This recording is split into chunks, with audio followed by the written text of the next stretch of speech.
আসসালামু আলাইকুম। আমরা আরেকটা প্রজেক্ট, আমাদের আরেকটা জমি ব্যানানা গার্ডেন, আমরা কলার বাগানে চলে আসছি।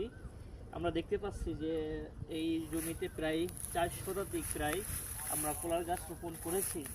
আমাদের আলহামদুলিল্লাহ কলা গাছগুলো গ্রোথ অনেক সুন্দরভাবে বেড়ে উঠেছে।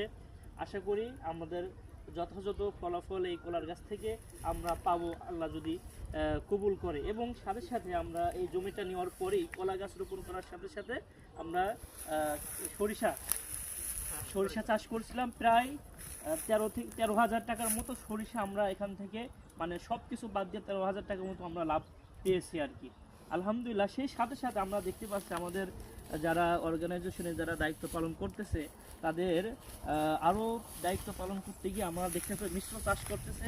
আমরা এখানে দেখতে পাচ্ছি যে মিষ্টি কুমড়ার গাছ লাগাইছে। পুরা জমিটা ধরে প্রায় 200 মতো মিষ্টি কুমড়ার চারা বীজ রোপণ করেছে। আলহামদুলিল্লাহ সুন্দর গাছ ধরেছে। আশা করি এখান থেকেও সুন্দর ফল আসবে এবং এখান থেকে আমরা কিছু না হলেও কিছু বেনিফিট আমরা পাবো ইনশাল্লাহ।